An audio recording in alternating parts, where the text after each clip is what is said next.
안녕하세요, 최충만 변호사입니다. 오늘은 60대 아내가 술주정하는 남편을 벽돌로 내리쳐 사망케 한 사건을 말씀드리겠습니다. 10년 이상 알코올 중독에 빠진 남편과 이를 감내하며 버텨온 아내, 둘 다 비극으로 끝난 이 사건에 대해 어떤 처벌을 받는지, 그리고 음주 감형이 가능한지 여부까지 따져보도록 하겠습니다. 결혼하신 분들은 아시겠지만 부부 생활은 정말 어려운 것 같습니다. 왜 이렇게 싸울 일이 많은지 조용히 넘어가는 일이 별로 없어요. 특히 양육과 경제적인 문제는 정말 어떻게 하기가 참 어려운 것 같아요. 그런데요, 남편이 알코올 중독이다, 일도 안 하고 맨날 술만 마신다, 조용히 술만 마시면 다행이죠. 꼭 행패 부립니다. 그래, 아내인 나한테만 행패 부리는 건 참을 수 있어 라고 넘어갈 수 있는데, 문제는요, 그렇지 않다는 거예요. 알코올 중독에 빠진 분들은 보면은 상대가 누구냐를 가리지 않아요. 그냥 술 취하면 아무나 붙잡고 행패를 부립니다. 정말 힘들죠. 매일매일 사고치는 남편을 수습하러 다니는 아내의 마음은 어땠을지 정말 상상이 안 갑니다. 뉴스 기사를 보면 남편이 10년 이상을 알코올 중독 상태에 있었다고 합니다. 60살이 넘어서도 여전히 행패를 부렸다고 합니다.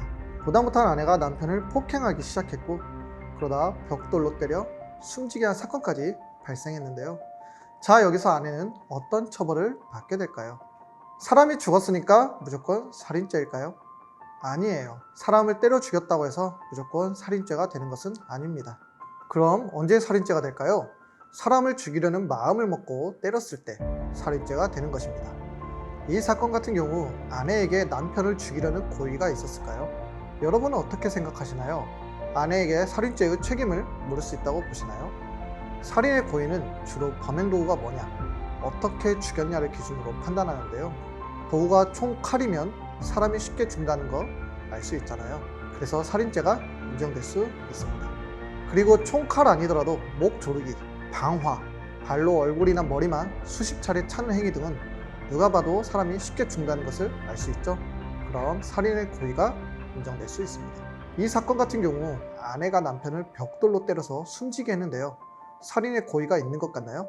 벽돌로 약 10회 이상 내려친 것이 아니라면 쉽게 인정되지는 않을 것 같습니다. 그리고 아내가 벽돌을 내려친 경위도 살펴봐야 하는데요. 10년 이상 알코올 중독으로 가족들을 힘들게 하고 행패를 부려왔다면 어쩌면 아내는 너도 한번 맞아봐라, 두들겨 맞는 것이 얼마나 아픈지 라는 마음으로 때렸을 가능성이 있어요. 그건 가정폭력을 겪어본 사람이라면 한 번쯤은 생각했을 테니까요.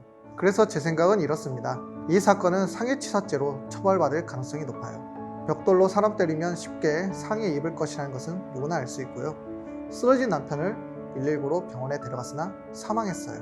이런 정황들을 보면 아내에게 상해의 고의가 있었던 것은 같은데, 그 과정에서 사망이라는 결과가 발생했으므로 결국 상해치사죄로 끝날 것 같습니다. 그리고 만약 아내가 남편과 같이 술 마시다 그런 것이라면 감형도 가능할 것 같습니다. 10년 이상 가정폭력에 시달려보면 사는 게 사는 것이 아니거든요. 감정이 격화되어 우발적으로 발생한 것일 수도 있어요. 아무튼 30년 이상을 같이 살아온 부부인데 그 종착이 비극이라니 너무나 안타까운 사건이 아닐 수 없습니다. 지금까지 법률사무소 광연의 최충만 변호사였습니다. 감사합니다.